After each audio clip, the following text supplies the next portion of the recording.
Well, he's going to be with us till about 45 after in the next hour. And we're going to have wide open phones next hour for G. Edward Griffin. He's a writer and documentary film producer with many successful titles to his credit.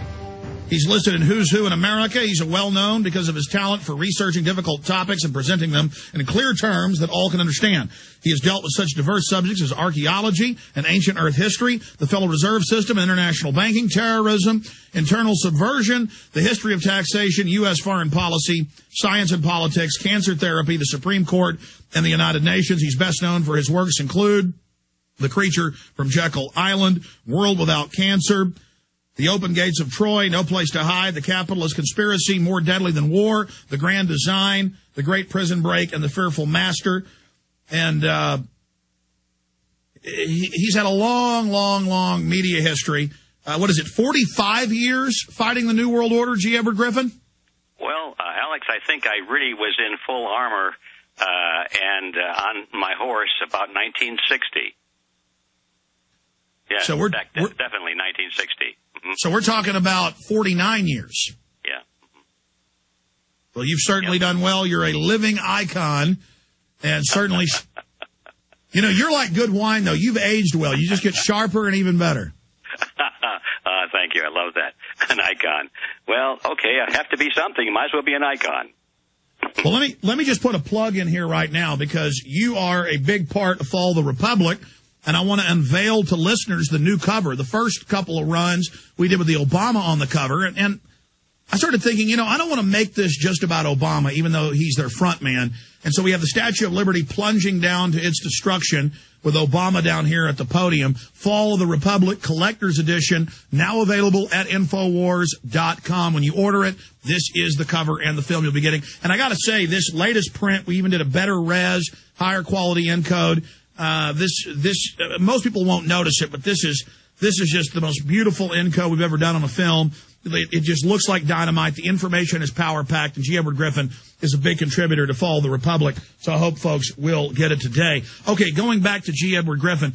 G. Edward, I've got so many questions, so many things I want to go over with you today, but the first thing I want to ask you is, 49 years fighting this, publishing best-selling books, really the name over the last half century.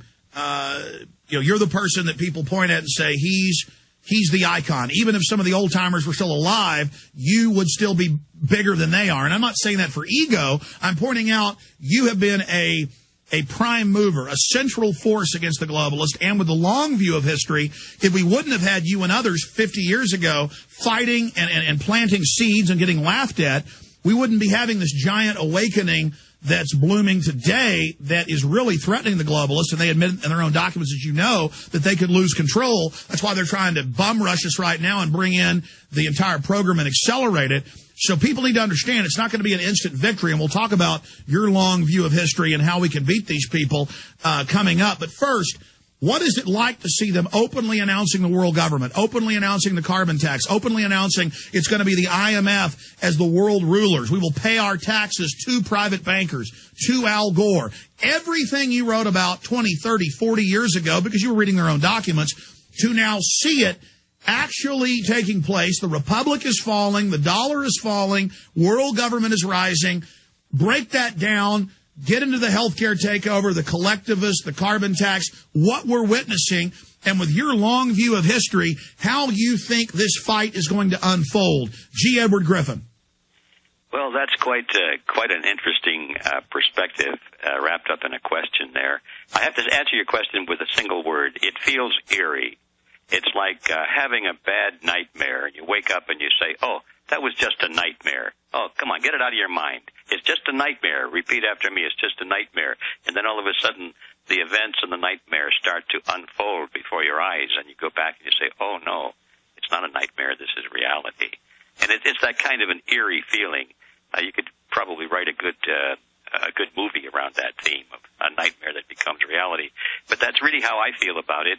When you read the documents of the elitists of the world, and you know exactly what they plan and how they think, it is sort of an academic experience in the beginning, because you're still living in a system of a lot of freedom and quite a bit of security and prosperity. And so what you're saying, even though you know it's true, has this unreal-like quality. You think, well, am I right? Are they really going to pull that off? And then you look around and say, yep, they're moving on it. So then you go back and you get serious again. But there's a long period in the beginning, Alex, when I have to tell you, it just didn't seem quite real, even though I knew it was.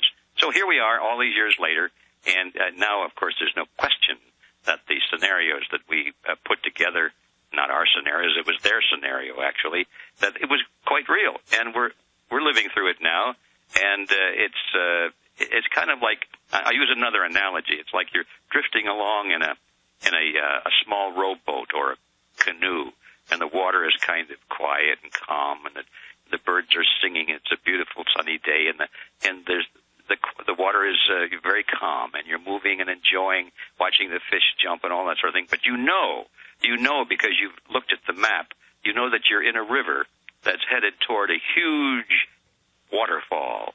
And you have a pretty good idea that it's down there maybe a couple of days away. So you're not worried about it now, but you know you've got to get out of that stream of water pretty soon. And so you're drifting along and everything is fine, but the closer you get to that waterfall, the more rapid the water seems to move. And now here we find ourselves with this little rowboat moving quite rapidly, and you could hear the sound, the roar of the water. You can't see it yet, but you could hear it. So that's another way of looking at it. I'm trying to give you the emotional experience that I have. It's a very unnerving thing. Well, that is a perfect way to describe it. And we've now rounded the bend, and we see the mist and steam rising up from Niagara. And I believe we can now actually see the waterfall. I mean, they're openly announcing world government. They're openly announcing carbon taxes, micromanaging our lives, one-child policies. Times of London comes out and says billionaire club and bid to curb overpopulation, secret meetings. We know that this is a hellish system. And just like people could hear the waterfall in 1917 Russia, or they could hear the waterfall in 1935 Germany, as bad as it already is, we know it's going to get a lot worse. And as you said, as we near the fall, the water gets faster and faster and faster. And the globalists were denying, they were blaring on loudspeakers from the woods on the sides of the river for decades that there is no waterfall. Everything's fine. Go to sleep in the rowboat. Relax. Drink a beer. Watch a ball game. And now as we see the waterfall and see broken ships at the bottom from history and tyranny past and mass murder past, and we see all the ghosts of those killed by tyranny, they're now saying, oh, it is a waterfall, but you're only safe by going over the edge. Global government is the solution. G. Edward Griffin. Well, I think you said it so well, as usual, Alex. Yeah, they're saying, look, if you stay where you are, you're going to be dashed against a rock. So therefore, go over the waterfall. Come with us. We will lead you over the waterfall. There's a nice big lake down there, and it'll be all calm again. The beginning of the video that you produced, that magnificent video, The Fall of the Republic, you've got a speech by Obama in which he's talking about the need for change. It's kind of his campaign rhetoric, but re-wrapped up in post-presidential events.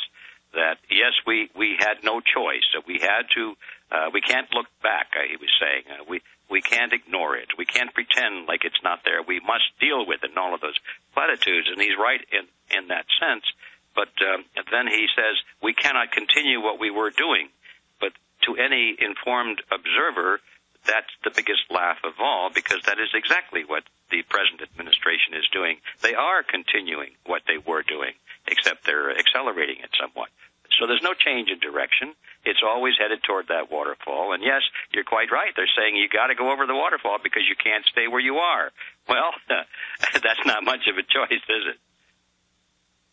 No, it's not. And on both sides of us are the Republic, beautiful fields, forests. You know, we could build our civilization back if we had the engine of liberty. But instead, they're saying, oh, no, don't get out of the boat. Just keep going over the waterfall. Everything is going to be fine. But we know it's not going to be fine. We know that's a 1,000-foot drop down to those rocks below. We know that hundreds of other civilizations have gone over these falls, haven't they? Oh, yes, they have. And I guess it's time to abandon the analogy because actually when the people who are calling the shots today, they don't like the rowboat we're in. That rowboat provides way too much stability for people in them, and they really want that rowboat destroyed. They want the people in the water. They want the people clamoring for life rings or little lifesavers that the government will throw out to them because they want the people out of those